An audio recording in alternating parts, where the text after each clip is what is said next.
भारत के गांव में गरीब किसान की बैंक कही जाने वाली भैंस अब बनी इटली और चीन के हजारों करोड़ के कारोबार की रीढ़। आखिर क्यों चीन के फार्म्स में पाली जा रही है? हजारों बफेलोज, क्या है इसके पीछे? चीन के काले मंसूबे। दोस्तों, एक समय था जब भैंस को सिर्फ दूध देने वाला जानवर समझा जाता था।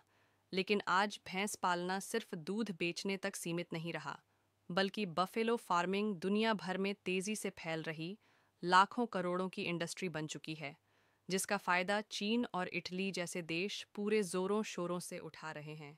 आज तक जब भी भैंस के पशुपालन की बात होती थी, तब हमारे दिमाग में भारत या पाकिस्तान के गांव में किसानों के कच्चे घरों के पास बने तबेले में खड़ी 5 से 6 भैंसों की छवि आती थी। भारत दुनिया में भैंस का दूध और उससे बने मिल्क प्रोडक्ट्स का सबसे बड़ा प्रोड्यूसर है, लेकिन अब चीन भारत से यह व्यापार भी छीनने की फिराक में है। चीन में सैकड़ों एकड़ में फैले ऐसे बैफेलो फार्म्स बनाए जा रहे हैं, जहां मशीनों की मदद से हजारों भैंसों का जबरन दूध निकाला जा रहा है। उस दूध को प्रोसेस करके करोड़ों लीटर मिल्क प्रोडक्ट्स बनाए जा रहे हैं और हजारों किलोग्राम भैंस का मांस बेचा जा रहा है। वहीं उनकी फास्ट ब्रीडिंग भी करवाई जा रही है। लेकिन फैक्ट्रीज में बफेलो फार्मिंग कैसे की जाती है? भारत के किसान मैनुअल तरीके से भैंस का पालन कैसे करते हैं? और क्यों बफेलो फार्मिंग इंडस्ट्री में भारत से मोनोपोली छीनने के लिए चीन, इटली और दुनिया भर के देश हाथ धोकर हमारे पीछे पड़ गए हैं? चलिए जानते हैं इस रोचक वीडियो में। दोस्तों, एक समय था जब भारत में भैंस को गरीब किसानों की बैंक कहा जाता था, क्योंकि जब भी किसानों को अपने परिवार की ज़रूरतें पूरी करने के लिए पैसों की ज़रूरत होती, तो वह अपने खेत और ट्रैक्टर गिरवी रखने से पहले अपनी भैंस बेचता था। अब ऐसा हो भी क्यों ना, भैंस हम इंसानों की एक ऐसी एनिमल फ्रेंड है जो हर रोज़ 20 लीटर तक दूध देकर सालों तक आमदनी का जरिया बनी रहती है।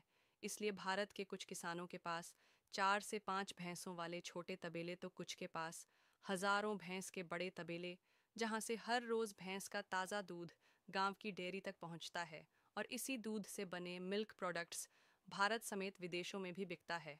अब ट्रेडिशनल तरीके से भैंस का पशुपालन तो हम बचपन से देखते आए हैं, लेकिन आजकल विदेशों में फैक्ट्रीज बनाकर जो मॉडर्न बफेलो फार्मिंग की जा रही है, वो कैसे होती है? चलिए जानते हैं दोस्तों। भैंस पालना कोई आम खेती नहीं है। यह एक साइंटिफिक और प्रोफेशनल प्रोसेस है, जिसमें आपको जानवर की नस्ल, खान पान, देखभाल, बीमारियों से बचाव और सबसे ज़रूरी दूध उत्पादन पर लगातार ध्यान देना होता है। और इसमें सबसे पहली प्रोसेस है नस्ल का चयन करना।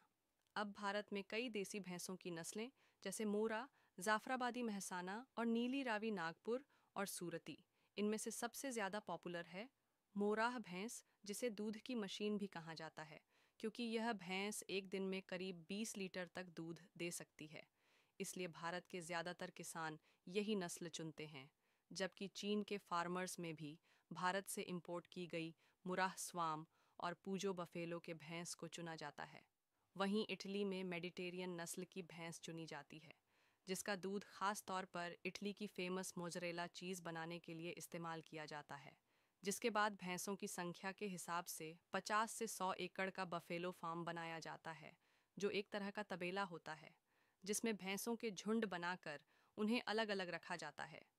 इन तबेलों में कुछ बातों का ध्यान रखना ज़रूरी है, जैसे कि भैंस को किसी बंद कमरे में नहीं रखा जा सकता, क्योंकि उसे खुले, हवादार और साफ जगह की ज़रूरत होती है।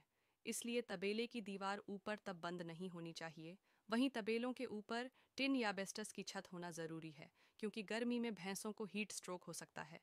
शेड की ज़मीन स्लोपिंग होनी चाहिए, ताकि पानी इकट्ठा ना हो और गोबर व पेशाब तुरंत बाहर निकले। वहीं फर्श सीमेंट का होना चाहिए और हर भैंस के लिए कम से कम 40 से 50 स्क्वायर फीट की जगह होनी चाहिए।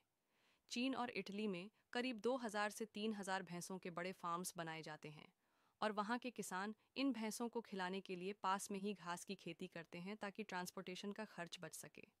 अब भैंसों को तबेले में पहुँचाने के बाद यह किसान हर दिन घास की फसल काटते हैं, उसमें गन्ने का भूसा और बाकी सप्लीमेंट्स मिलाते हैं और ट्रक या मशीन के ज़रिए पूरे फार्म का चक्कर लगाते हुए भैंस को चारा डालते हैं। वहीं भारत के छोटे तबेलों में चारा हाथ से उठाकर ही भैंसों को डाला जाता है। लेकिन एक भैंस की डाइट का ध्यान रखना बेहद ज़रूरी है, क्योंकि सही डाइट नहीं हुई तो दूध भी अच्छा और ज़्यादा नहीं निकलेगा। इसलिए भैंसों को सूखा चारा, हरा चारा, दाना, मिनरल्स मिक्स और साफ पानी वाली बैलेंस डाइट दी जाती है। अंदाजन कहें तो एक भैंस को रोजाना कम से कम 25 से 30 किलो हरा चारा, 5 किलो सूखा चारा और 3 से 4 किलो कंसंट्रेट धान चाहिए होता है। साथ ही पानी की उपलब्धता हर वक्त बनी रहनी चाहिए, क्योंकि दूध का 87% हिस्सा पानी का ही होता है। इसके अलावा अगर कोई भैंस गर्भवती है तो उसे स्पेशल केयर की ज़रूरत होती है। प्रेगनेंसी के समय खाने में प्रोटीन और कैल्शियम की मात्रा बढ़ानी होती है और उसकी हलचल पर भी ध्यान रखना होता है। आमतौर पर भैंस की प्रेगनेंसी 10 महीने या 280 से 300 दिन तक चलती है। इस दौरान उसका मूड, उसकी डाइट और उसका हजीन हर चीज़ की खास देखभाल करनी ज़रूरी है। और जब भैंस के बछड़े को जन्म दिया जाता है तो इन बफेलो फार्म्स में कुछ समय तक बछड़े को माँ के साथ रखा जाता है, लेकिन अलग करके बछड़ों को सेंक्शन में डाल दिया जाता है। ऐसा इसलिए क्योंकि जब भैंस बछड़े को जन्म देती है तब यह सबसे ज़्यादा दूध देती है। इसलिए फैक्ट्रीज में इनका दूध निकाल कर बेचने पर ही ज़्यादा ध्यान दिया जाता है। हालांकि बछड़ों को भी रोज़ाना इनकी माँ का दूध ही पिलाया जाता है ताकि उनकी ग्रोथ अच्छी हो। अब आपने देखा होगा कि गांव में भैंस हमेशा तालाब में रहना पसंद करती है, और किसान भी जब उन्हें घास चराने ले जाते हैं तो उन्हें तालाब के पास ले जाकर कुछ घंटे छोड़ देते हैं। लेकिन क्यों तो आपको बता दें कि भैंस को रोज़ नहलाना और उसके दूध उत्पादन को सीधे सीधे प्रभावित करता है। इसे लेकर गांव में एक कहावत भी है कि जितनी ठंडी भैंस उतना ज़्यादा दूध। और यही कारण है कि भैंस को रोज़ाना साफ करना, उसके शरीर पर मिट्टी या राख लगाना और गर्मी में उसे पानी में डुबोना बेहद ज़रूरी है। और भारत के यह किसान यह काम रोज़ाना बड़े ही प्यार और जिम्मेदारी से करते हैं, क्योंकि जो पशु हमें रोजी रोटी देता है, भारतीय संस्कृति में उसे सर्वोपरि माना जाता है। लेकिन विदेशों में लोग जानवरों के साथ कम ही लगाव रखते हैं। इसलिए इटली और चीन के फार्मर्स में भैंसों के शरीर पर मिट्टी तो नहीं मली जाती। हालांकि उन्हें तबेले के पास फील्ड में ज़रूर छोड़ा जाता है, जहां एक स्विमिंग पूल जैसा कृत्रिम तालाब बना होता है। भैंस 2 से 3 घंटे यहाँ रहती है, खेल कूद करती है और नहाती है। फिर उन्हें तबेले में वापस लाया जाता है। अब आती है दूध निकालने की बारी।